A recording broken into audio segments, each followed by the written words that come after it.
The absence of freedom of thought is when a person cannot speak about fact they think is actual and cannot spread their opinion.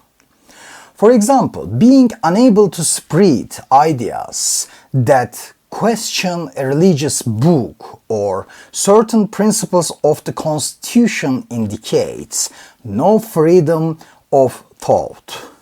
Having to call a group terrorists, feeling obliged to speak in the spiritual vocabulary of the majority, not being able to go beyond the definitions used by the state, and having to use the words of the community or the state are all signs that there is no freedom of thought. This situation in many countries today indicates the absence of democracy.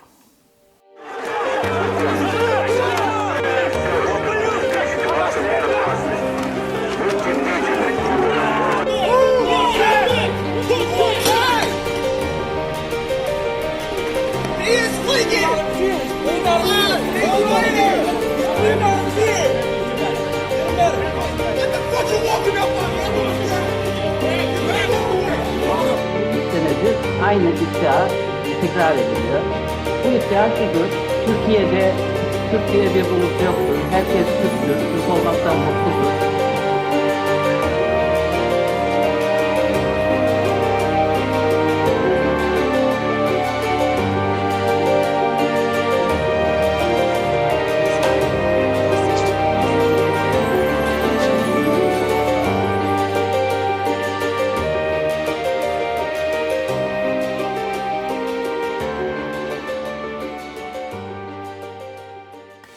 Indeed, in many countries, those who favor freedom of thought and these who make definitions outside the institution of power are in danger because they threaten the order of the rulers. This is the situation in countries where democracy does not exist or exist on paper. It's not unusual for people to think that our group, whatever it is, has special traits that make it better than others. So, for example, I happen to be Jewish. If you look at the Jewish tradition, the leading rabbis and so on, many of them held the position that Jews are a special race above ordinary mankind. China had similar views. The West, the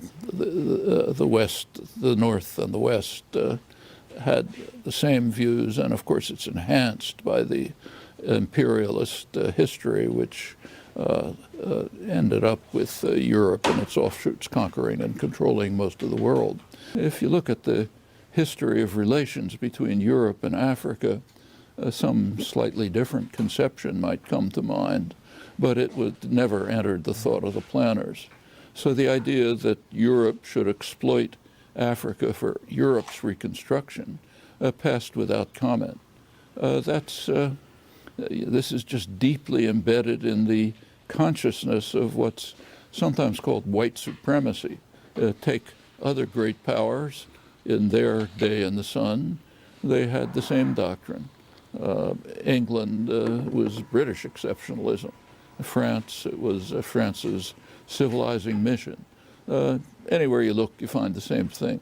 We happen to be the world dominant power for a long time, certainly since Second World War, economically even before that. So sure, American exceptionalism is our version of the same disgraceful conception of history that's concocted by the powerful. Being democratic represents modernity and reason.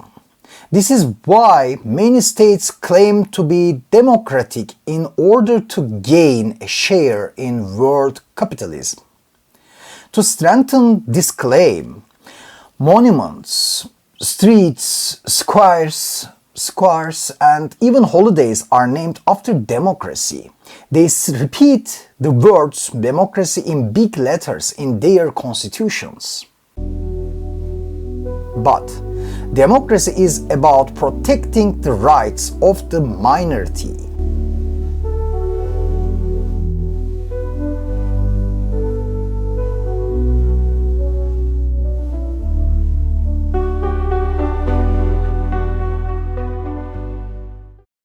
And allowing minority opinions to be discussed.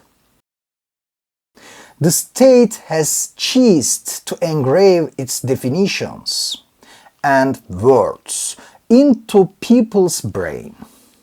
The state is banned from raping brains.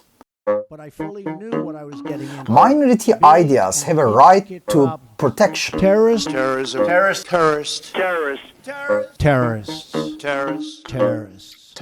Terrorists. Terrorist attack. Terrorist bomb, bomb, bomb. Terrorist nations. Terrorist attack. Terrorists. Terrorism. Terrorists. Terrorizing the world. Terrorism.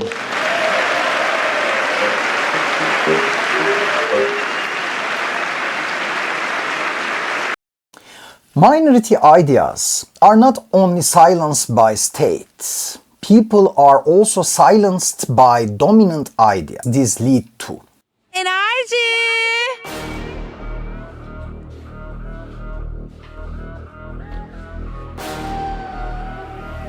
if the power of the institutions of the state defines everything and calls all dissenters terrorists, or if the national and religious values accepted by society cannot be questioned, what does this lead to? Hadi öteye hadi bas geri. Takdir etmek isterdim bu vizyonsuz azmini. %100 enerji bu nasıl bir sinerji.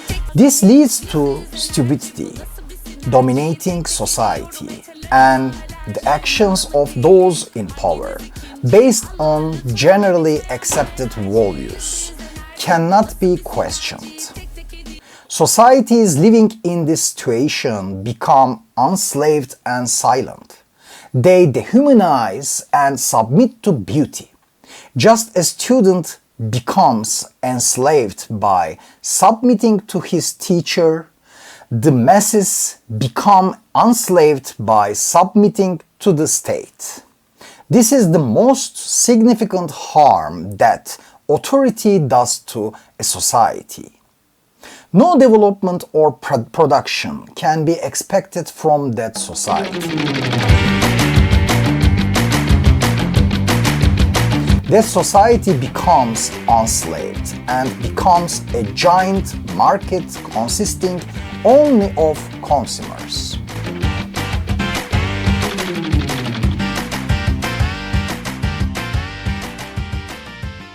Как вы понимаете демократию по-белорусски?